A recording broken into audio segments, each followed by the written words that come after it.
Hi, this is Sally, and today I'm going to be showing you how to do pan-seared salmon. I'm also adding potatoes to the dish, and the first thing I'm going to do is cut the potatoes into slices with the glasses. They have to be about 1/4 of an inch thick, so about 1/2 centimetre would be fine. And I'm going to put them in this pan to boil. They only need to boil about 5 minutes. Remember to salt the water.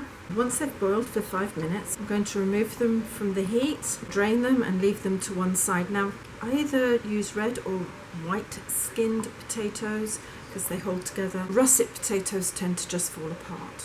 I've just popped in here 1½ tablespoons of olive oil. Use a non-stick pan for this. I have one really good one which nobody else is allowed to use in this house because everybody seems to use metal utensils, which is a bit naughty. As soon as that comes up to heat, which shouldn't take too long because it was already on the hot plate, I'm going to pop my salmon in, skin side down, and hopefully that should cook for about 3 to 4 minutes on medium high. While the fish is cooking, I'm just going to season the top with 1/4 teaspoon of pepper and 1/2 teaspoon of salt.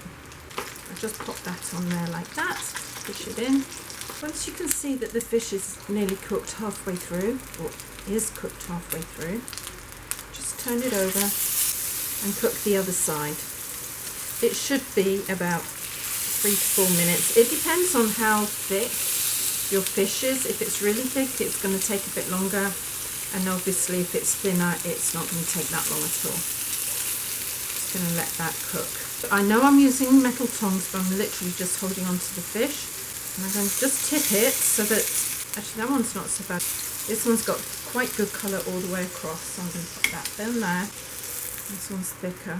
That's not too bad. So I'm just going to make sure it's got a little bit more colour on one end and then the other end. There, like that. Pop those to one side. I'm going to add another 1.5 tablespoons or thereabouts of olive oil, and I'm going to add the potatoes that I took off earlier. Put them in like this because there's a little bit of water at the bottom. I don't want the water getting into here. Arrange them so that they can all be flat and touch the oil. They should cook about 3 minutes so that they have a little bit of colour. I'm also going to add some rosemary in here so that it imparts some flavour. That looks a bit dry. I'll just take the leaves off this one. I bought this a couple of days ago. It really doesn't last very long, even when you put it in water. It's such a shame. When I was in England, I used to grow it in my garden. Just don't seem to be able to do it while over here. It gets quite dried out. Once they've started to brown, turn them over so that they can brown on the other side. There we go. I think that's all of them turned for this one. I'll do the other set in a minute once this is all done. Add balsamic vinegar and olives. Just making sure that all the seasoning is over the potatoes. What you could do is add parsley. I just don't seem to have any today. A tablespoon of parsley would work in here too, so it's an optional. And this should only take a couple of minutes just to cook all of this through.